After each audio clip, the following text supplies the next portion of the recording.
அவர் ஏன் கவலைக்கு ஆளானார் என்றால் 2 ஆண்டுகளுக்கு பிறகு அவர் இன்னமும் ஈகோவில் இருந்து ஐஸ்வர்யா விட்டபாடு இல்லை. அதனால் உடல்நலம் குறைவு ஏற்பட்டது. அது மட்டுமில்லாமல் இப்போது அவர் ஐசியூவில் தான் இருக்கிறார். என்னை வாழ வைத்துக் கொண்டிருக்கும் யூடியூப் சேனல் நேயர்களுக்கு நன்றியும் வணக்கமும். பேப்பர் வெயிட் சேனல் நேயர்களே, போற்றுவார் போற்றட்டும், பொழுதுவாரி தூற்றுவார் தூற்றட்டும், என் கடன் உண்மை செய்திகளை உறக்கச் சொல்வதே. மன உளைச்சல் காரணமாகத்தான் ரஜினி மருத்துவமனையில் சேர்ந்தார். ரஜினிகாந்த் வயது 73. 2011 அவர் அரசியலுக்கு வருவதாக இருந்தார். திடீரென்று அவருக்கு உடல்நலக்குறைவு ஏற்பட்டது. உடனே சென்னையில் உள்ள மருத்துவமனையில் சேர்ந்தார். 2 சிறுநீரகங்களும் பழுதுபட்டு விட்டது என்று தகவல் தெரிவிக்கப்பட்டது. இதன் காரணமாக சிங்கப்பூருக்கு போய் சிறுநீரக மாற்று அறுவை சிகிச்சை செய்தார். இதன் காரணமாக நான் தீவிர அரசியலில் ஈடுபட முடியாது, அதற்கு என்னுடைய உடல் இடம் கொடுக்காது என்று சொல்லி அரசியலில் ஈடுபட மாட்டேன் என்று அறிவித்தார் ரஜினி. அதற்கு பிறகு பல மாதங்கள் ஓய்வில் இருந்தார். அவருக்கு மீண்டும் பிரேக் கொடுத்தது ஜெயிலர் படம். 830 கோடி ரூபாய் வசூலை அள்ளி குவித்தது. இப்போது அவர் வேட்டையன் படத்தில் நடித்து கொண்டிருக்கிறார். அது இப்போது யூஎஸ் சர்டிஃபிகேட் வழங்கப்பட்டிருக்கிறது. லோகேஷ் கனகராஜ் எழுதி இயக்கும் கூலி படத்தின் படப்பிடிப்பு துறைமுகத்தில் நடந்தது. 3 நாட்களாக ரஜினிகாந்த் மழையில் நனைந்தபடி சண்டை காட்சியில் நடித்தார். அதனால் உடல்நலம் குறைவு ஏற்பட்டது. அது மட்டுமில்லாமல் அந்த சிறுநீரக மாற்று சிகிச்சைக்கு பிறகு அவர் உப்பு காற்றை அதிகமாக சுவாசித்தாலும் உடல்நலக் குறைவு ஏற்பட்டது. நேற்று நள்ளிரவில் அவருக்கு திடீரென்று வயிற்றில் வீக்கம் ஏற்பட்டது. சாப்பிட்டது ஜீரணமாகவில்லை என்பதை உணர்ந்தார். உடனடியாக அப்போலோ மருத்துவமனையில் சேர்ந்தார். அப்போலோ மருத்துவமனையில் டாக்டர்கள் தீவிர சிகிச்சைக்கு ஏற்பாடு செய்தனர். அவருடைய வயிற்றிலே கட்டி ஏற்பட்டதற்கு காரணம் இரத்த குழாயில் ஏற்பட்ட அடைப்பு. எதனால் அந்த இரத்த குழாயில் அடைப்பு ஏற்படுகிறது என்று சொன்னால், கவலைப்படுகிற நேரத்திலெல்லாம் கொழுப்பு சத்து இரத்த குழாயில் தங்கிவிடும். இதன் காரணமாக மாரடைப்பு ஏற்படுகிறது. எனவே அவர் மன உளைச்சலில் கவலையில் ஈடுபட்டிருக்கிறார் என்பது தெரிய வந்தது. உடனடியாக அவருக்கு தொடையில் துளை போட்டு அந்த இதயத்தில் ஏற்பட்டிருக்கிற இரத்த நாளத்தை புதுப்பித்தார்கள். அது மட்டுமல்ல, இதன் காரணமாக வயிற்றில் உள்ள கட்டியும் கரைய ஆரம்பித்தது. ஆரம்பத்தில் 5 வருடங்களுக்கு முன்னால் இந்த ஆஞ்சியோ ஆப்ரேஷன் என்பது கிடையாது. ஆஞ்சியோ செய்ய வேண்டும் என்று சொன்னால் ஓப்பனிங் ஹார்ட் சர்ஜரி தான் செய்ய வேண்டும். இதயத்தை பிளந்து அறுவை சிகிச்சை செய்வார்கள். இப்போது முற்றிவிட்டது. கிட்டத்தட்ட இந்த அறுவை சிகிச்சைக்கு இந்த லேட்டஸ்ட் டெவலப்மெண்ட் 20 லட்சம் ரூபாய் ஆகலாம் என்று மருத்துவர்கள் தெரிவித்தனர். இப்போது அவர் ஐசியூவில் தான் இருக்கிறார். கனத்த நாளான அமாவாசை நாளை வருவதால் அதற்கு பின்பு அவருடைய உடல்நிலை சீராகும். 2 நாள் கழித்து அவர் வீடு திரும்புவார் என்று அறிவிக்கப்பட்டிருக்கிறது. அவர் ஏன் கவலைக்கு ஆளானார் என்றால், சமீபத்தில் தனுஷுடைய அக்கா மகன் ஐனுஷ் கதாநாயகன் நடிக்கும் ஒரு படத்தினுடைய பூஜை நடந்தது. அந்த பூஜையிலே ரஜினிகாந்த் கலந்து கொண்டார். அந்த பூஜையிலே அப்பாவுடன் சேர்ந்து ஐஸ்வர்யாவும் கலந்து கொண்டார். அப்போது ஐஸ்வர்யாவும் தனுஷும் ஒருவரையொரு பார்த்து வணக்கம் செலுத்தி கொண்டார்கள். அந்த நாளிலேயே அவர் மீண்டும் நாங்கள் இணைகிறோம், விவாகரத்து நோட்டீஸை வாபஸ் வாங்குகிறோம் என்று அறிவிப்பார்கள் என்று எதிர்பார்த்தார் ரஜினிகாந்த். தனுஷ் ரஜினிகாந்தை சந்தித்து தன்னை மன்னித்துக் கொள்ளுமாறு கேட்டுக்கொண்டார். 2 ஆண்டுகளுக்கு பிறகு அவர் தன்னுடைய மாமனார் ரஜினியை சந்தித்தார் தனுஷ். ஆனால் இன்னமும் ஈகோவில் இருந்து ஐஸ்வர்யா விட்டபாடு இல்லை. இருந்தாலும் 2 மகன்கள் வற்புறுத்தி கேட்டுக்கொண்டதன் காரணமாக லேசாக மனதில் ஒரு சின்ன சலனம் ஏற்பட்டிருக்கிறது.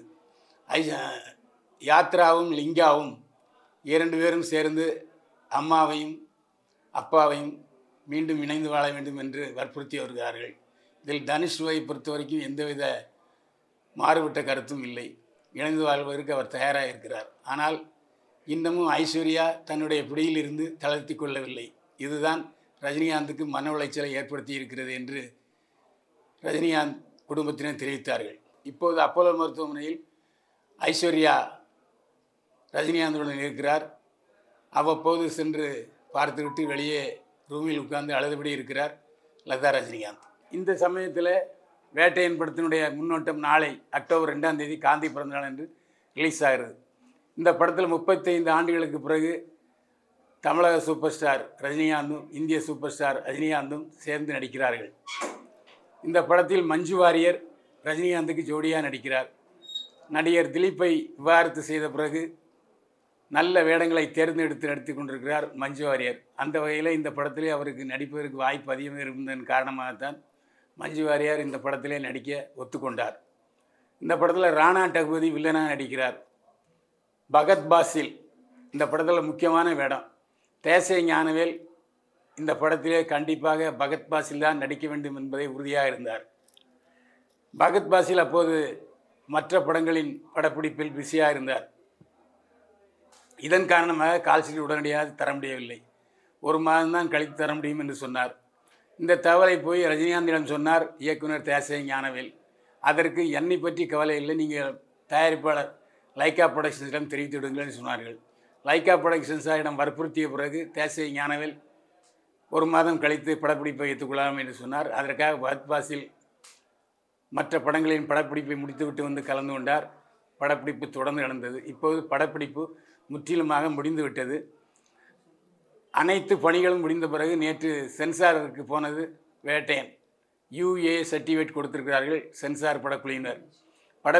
படத்தை பார்த்த சென்சார் படக்குழுவினர் மிகவும் விறுவிறுப்பாகவும் பரபரப்பாகவும் செல்கிறது. ஒரு வினாடி கூட நாற்காலியின் நுனியிலிருந்து பின்னே போகவில்லை என்று தெரிவித்தார்கள். அது மட்டுமல்ல, குடும்பத்தோடு பார்க்கக்கூடிய படம் என்றும் தெரிவித்திருக்கிறார்கள். இதில் முக்கியமான விஷயம் என்னென்னா, தேசை ஞானவேல் ஜெய்பீம் படத்தை எழுதி இயக்கியவர். ஜெய்பீம் படம் வாழ்வியல் படமாகும்.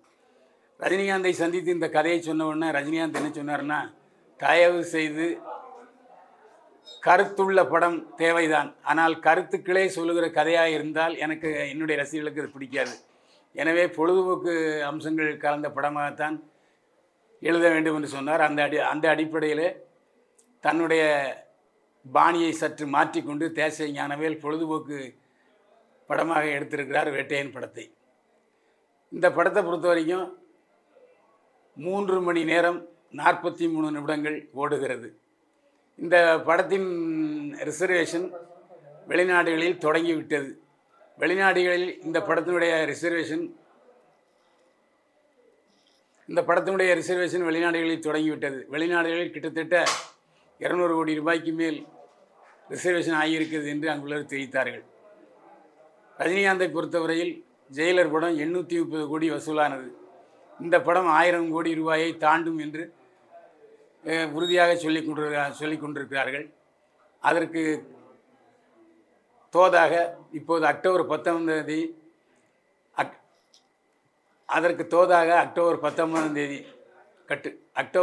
தேதி படம் வெளியாகிறது. சரஸ்வதி பூஜை காலம், தொடர்ந்து விடுமுறை நாட்கள் இருப்பதால் வசூலை அள்ளி தெரியும் என்று சொல்கிறார்கள்.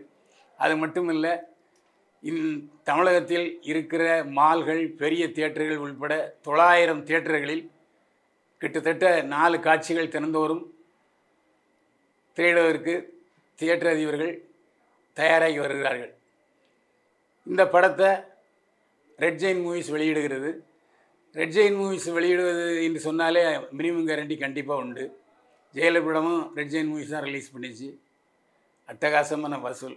அதே போல் துணை முதல்வரானதை ஒட்டி மாண்புமிகு துணை முதல்வர் உதயநிதி ஸ்டாலின் அவர்களை லைக்கா புரொடக்ஷன்ஸ் தலைமை நிர்வாகி தமிழ்குமரன், ரெட் ஜெயின் மூவிஸ் தலைமை நிர்வாகி செண்பகமூர்த்தி ஆகியோருடன் சென்று அவரிடம் வாழ்த்து பெற்றார்கள். அவரும் விரைவில் படத்தை பார்ப்பதாக இருப்பதாக உறுதிபட தெரிவித்தார். ஆர்வமும் இருப்பதாகவும் தெரிவித்தார்.